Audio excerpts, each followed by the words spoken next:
BBG Amaravati ventures లో Mahashivratri bumper offer 15 రోజుల్లో full payment చేస్తే plot registration free. For more details contact 040690344. ఈ గ్రామ సోదరులందరూ కూడా నా హృదయపూర్వక నమస్కారాలు తెలియజేసుకుంటా ఉన్నాను. ఈరోజు మన గ్రామానికి ప్రతి ఒక్క ఇంట్లో పెద్ద కొడుకుగా ఉంటాను. ఈ రాష్ట్ర భవిష్యత్తు కోసం, అలాగే కుటుంబ భవిష్యత్తు కోసం తప్పకుండా కుటుంబంలో ఒక పారిశ్రామికవేత్తను తయారు చేస్తానని చెప్పే లక్ష్యంతో అహర్నిశలు కృషి చేస్తున్నటువంటి మన గౌరవ ముఖ్యమంత్రి గారు ఈరోజు మన గ్రామం రావడం నిజంగా చాలా సంతోషం. అందరూ కూడా గట్టిగా చప్పట్లు కొట్టి స్వాగతం పలకాల్సిందిగా కోరుతా ఉన్నాను.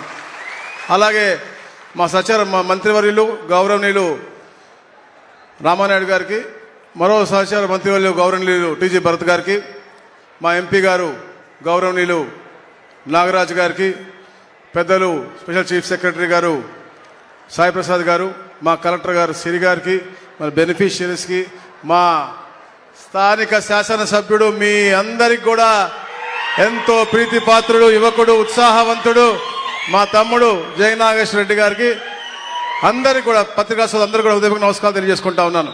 మిత్రులారా, ఈరోజు చరిత్రలో ఎక్కడ కూడా ఏ రాజకీయ నాయకుడు కానీ ఏ ముఖ్యమంత్రి ముఖ్యంగా నెలలో ఇన్నిసార్లు ప్రజల మందికి రారు. నెలకి 6-7 సార్లు మీ మధ్యలోకి వచ్చి వారి యొక్క ఆకాంక్ష ఏదైతే ఈ రాష్ట్రాన్ని అగ్రస్థానం తీసుకెళ్లాలో మీ అందరికీ కూడా తెలియజేయాలి. అలాగే మరి ముఖ్యంగా 14-19లో ఈ రాష్ట్రాన్ని పునర్నిర్మించాలి, ఏదో విభజన జరిగిందో దాన్ని నిర్మించాలనే లక్ష్యంతో కష్టపడ్డారో, 19లో కొందరు దొంగలు వచ్చి దొంగ మాటలు చెప్పి గద్దెనెక్కి ఈ రాష్ట్రాన్ని 30 సంవత్సరాలు వెనక్కి తీసుకెళ్ళిపోయారు. ఈ రాష్ట్రాన్ని మళ్ళా పునర్నిర్మించాలి, తప్పకుండా ఒక సుపరిపాలన ఇస్తాను అని చెప్పేసి ఒక ఏదైతే మాట చెప్పారో ఆ సుపరిపాలన ఇచ్చే విధి విధానాన్ని కూడా క్షేత్రస్థాయిలో అమలు తీరు చూసుకుంటూ పర్యవేక్షించుకుంటూ ఇంకా మెరుగ్గా ఎలా చేస్తే బాగుంటుందో చూసుకోవడం కోసం మీ మధ్యనే తిరుగుతున్న గొప్ప నాయకులు చంద్రబాబు నాయుడు గారు. ముఖ్యంగా ఈరోజు రెవెన్యూ మీద ఈ మీటింగ్ మీకు తెలుసుకోవాలి. అన్ని రాజకీయం మొత్తం కూడా నేను చెప్పను, ఎందుకంటే చెప్పాలని చాలా ఉంది, కానీ అంత సమయం కూడా మనకి లేదు. గౌరవ ముఖ్యమంత్రి గారు ప్రమాణ స్వీకారం చేసిన తర్వాత జూన్ 13న 5 అంశాల మీద సంతకాలు పెట్టారు. మొట్టమొదటిది డిఎస్సి, తప్పకుండా ఈ గ్రామంలో ఉన్న యువతకు ఉపాధి కల్పిస్తా అన్నారు. 16,000 పైచిలకు మందికి డిఎస్సి ఇచ్చి వాళ్ళ కుటుంబం అంతా కూడా భోజనాలు పెట్టి మరీ వారికి సర్టిఫికేట్ ఇచ్చిన పరిస్థితి. రెండోది, మీ ఆస్తులు హరించే విధంగా అయితే ల్యాండ్ టైటిలింగ్ యాక్ట్ ఉందో దాన్ని రద్దు చేస్తా అని చెప్పారు, దాన్ని రద్దు చేశాం. మూడోది, పెన్షన్లు. పేదల కుటుంబాల్లో అందరిలో ఎవరు కూడా ఇబ్బంది పడకూడదన్న లక్ష్యంతో 3,000 రూపాయల పెన్షన్ 4,000, 10,000, 15,000 చేసిన ఘనత గౌరవ ముఖ్యమంత్రి గారిది. అలాగే ఏదైతే మనకి నైపుణ్య గణన, ఇట్లా అన్ని కాన్సెప్ట్లు కూడా తప్పకుండా క్షేత్రస్థాయిలో అమలు చేయాలనే లక్ష్యంతో ఇవన్నీ కూడా చేసుకుని అమలు చేసిన గొప్ప నాయకులు చంద్రబాబు నాయుడు గారు. మరి ముఖ్యంగా 2019-24లో ఏదైతే అప్పుడు ముఖ్యమంత్రి ఉన్నాడో ఈ రాష్ట్రంలో ఈ యొక్క రీసర్వే కార్యక్రమం ఏదైతే 2008లో నేషనల్ ప్రోగ్రామ్గా స్టార్ట్ అయిందో, ల్యాండ్ రికార్డ్స్ మోడరైజేషన్ ప్రోగ్రామ్ అనేది ఏదైతే ఉందో, అప్పుడు ఆంధ్రప్రదేశ్ దాన్ని కలిపితే 2016లో దాన్ని digital India land records modernisation ప్రోగ్రామ్గా దాన్ని మార్చి అప్పుడు కూడా ముఖ్యమంత్రిగా చంద్రబాబు నాయుడు గారు ఉంటే 2017-18లో దానికి 32 కోట్ల రూపాయలు ఇచ్చి ఈ కార్యక్రమం మొదలైంది. కానీ వీళ్ళేమంటారు, రీసర్వే మేము చేసాం, మీరు ఇన్సెంటివ్ తీసుకున్నారా అని అడుగుతారు. తీసుకుంటున్నారు కదా అంటారు. నేను ఒకటే అడుగుతా ఉన్నాను, 2019లో మీరు రీసర్వే స్టార్ట్ చేసి ఉంటే 2024 దాకా ఎందుకు పూర్తి చేయలేదు అని అడుగుతా ఉన్నాను. 6,688 గ్రామాలు మేము చేశాము అంటున్నారు, కానీ పాస్బుక్లు కూడా ఇచ్చింది 6,700 గ్రామాల్లో, అది కూడా అన్ని తప్పులు కడక వారికి కావాల్సినటువంటి. ఎందుకు అంటున్నాను అంటే రెవెన్యూలో ఇక్కడ 5-6 అంశాలు ఉన్నాయి. పాస్బుక్ ఒకటి అంశం అయితే 22A ఒక అంశం, రీసర్వే ఒక అంశం అయితే బౌండరీ రాళ్ళు ఒక అంశం, మరి ముఖ్యంగా టైటిలింగ్ యాక్ట్ అనేది మరి ఒక అంశం. ఈ రీసర్వేని వారు ఆయుధంగా వాడుకుని మీ యొక్క హక్కుని హరించే విధంగా ఈ టైటిలింగ్ యాక్ట్ని క్రియేట్ చేశారు. లేకపోతే 5 సంవత్సరాలు పడుతుందా అని నేను అడుగుతా ఉన్నా. 4,700 గ్రామాలకు రీసర్వే చేసి పాస్ పుస్తకం 5 సంవత్సరాలు పడతా అడుగుతా ఉన్నాను. మేము ఈ రోజులో అప్పుడు చేసిన తప్పులన్నీ కూడా రెక్టిఫై చేసి గ్రామ సభలు పెట్టి రెవెన్యూ సదస్సులు పెట్టి ఎక్కడెక్కడ సమస్యలు ఉన్నాయో తెలుసుకుని ఈ రోజు 90% కరెక్ట్ చేసి మేము ఇచ్చాం.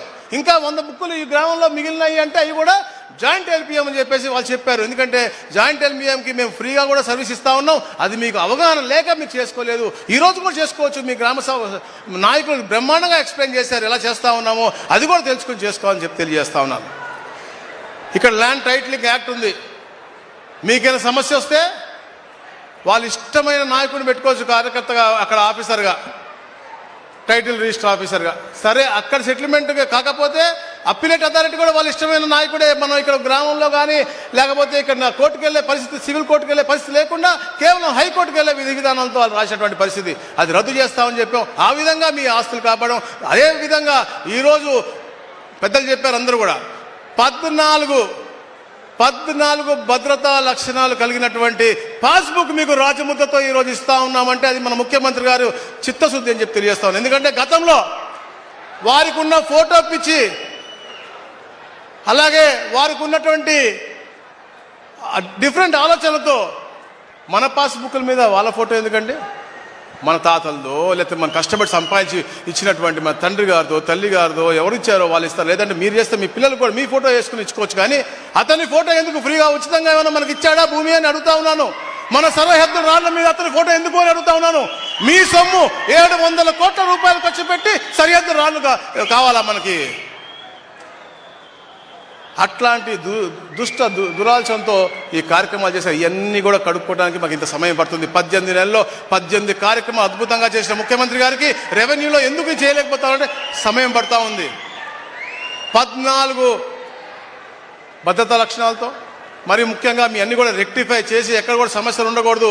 ఇలాంటి జాయింట్ ఎల్పిఎంలు అవ్వచ్చు, లేకపోతే ఏదైతే క్యూఆర్ కోడ్తో మనకి గ్లోబల్ పొజిషన్ సిస్టమ్ ద్వారా మనం ఎలా అయితే వెళ్తా ఉన్నామో మీ దగ్గరికి అది తప్పు చూపించకూడదు అని చెప్పి కూడా అవన్నీ మేము ఎంక్వైరీ చేస్తూ ఉన్నాం. మరి ముఖ్యంగా సాయి ప్రసాద్ గారు స్పెషల్ సిఎస్ఐ గారు అయిన తర్వాత వారు మా జయలక్ష్మి గారు ప్రత్యేక శ్రద్ధ పెట్టి ఈ పాస్బుక్లు ఎక్కడ కూడా ఇబ్బంది రాకూడదని చెప్పేసి డ్రాఫ్ట్ పాస్బుక్ మీ ఇంటికి వచ్చి మీ ఈకేవైసీ తీసుకుని డ్రాఫ్ట్ పాస్బుక్ చేసిన తర్వాతే ఈ ముద్రణ చేసి మీకు ఇవ్వాలని చెప్పేసి మిగిలిన గ్రామాల్లో కూడా, అంటే మీ గ్రామంలో మిగిలినాయి అలాగే రాష్ట్రంలో మిగిలిన గ్రామాల్లో చేయాలని తపనతో అద్భుతంగా కార్యాచరణ చేసుకుంటా ఉన్నారు. అలాగే మరి ముఖ్యంగా గౌరవ మంత్రి గారు ముఖ్యమంత్రి గారు చాలా క్లియర్గా చెప్పారు, ఎక్కడ కూడా 22A కూడా ఈ పేద ప్రజలు ఇబ్బంది పడకూడదని చెప్పేసి. ఈ రాష్ట్రంలో దాదాపుగా 1,80,00,000 ఎకరాల భూములు 22A వివిధ కారణాల వల్లగా ఉన్నాయి. కానీ ఎక్కడ కూడా ప్రైవేటు భూమి మాత్రం 22A ఉండకూడదు అని చెప్పేసి గౌరవ ముఖ్యమంత్రి గారు ఆదేశించారు. దాన్ని మా టీం అంతా కూడా ప్రత్యేక శ్రద్ధ పెట్టి మా కలెక్టర్ గారు ఇక్కడ అద్భుతంగా రెవెన్యూ క్లినిక్లు పెట్టారు. అలాగే ఏదైతే రెవెన్యూ సమస్యలు ఉన్నాయో అన్ని గ్రామాలకు వెళ్ళి సాల్వ్ చేస్తాను. అట్లా ప్రతి కలెక్టర్ కూడా ఈ నూతనంగా మా ముఖ్యమంత్రి గారు ఇచ్చిన ఆదేశాల మేరకు ఆ గ్రామాలకు వెళ్ళి 22A సమస్యలు, పాస్బుక్ సమస్యలు, సరిహద్దు సమస్యలు అవన్నీ కూడా పరిష్కరిస్తూ ఉన్నారు. అట్లా ఒక వైబ్రెంట్ వాతావరణం ఏదైతే ఈ ఆంధ్ర రాష్ట్రంలో ఒక మంచి ఆహ్లాదకరమైన వాతావరణం గౌరవ ముఖ్యమంత్రి గారు కోరుకుంటా ఉన్నారు. ఆ క్షేత్రస్థాయిలో మనందరం కూడా కలిసికట్టుగా వారికి మనం వినూతనంగా ఉంటేనే సాధ్యమవుతుందని చెప్పి తెలియజేస్తాం. ఎందుకంటే ఆహార నిశాలు 18 నెలలో 18 సార్లు అంటే ఆయన కోసం కాదు, వివిధ నాయకుల్ని బిజినెస్మెన్ని కలిసి రోజుకి 20 గంటలు కష్టపడి పనిచేస్తూ ఎందుకు పనిచేస్తూ ఉన్నారండి?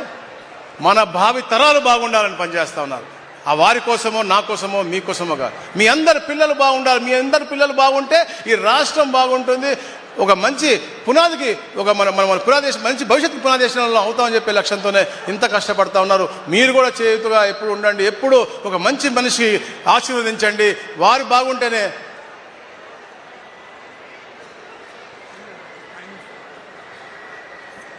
బాగుంటేనే ఈ రాష్ట్రం బాగుంటుంది, రాబోయే తరాలు బాగుంటాయని తెలియజేసుకుంటూ ఒక అద్భుతమైన కార్యక్రమానికి మీ గ్రామంకి రావడం నిజంగా నా అదృష్టంగా భావిస్తూ సెలవు తీసుకుంటాను. Thank you. ధన్యవాదాలు. ఇప్పుడు ఆంధ్రప్రదేశ్ రాష్ట్ర జలవనరులు నీటిపారుదల శాఖ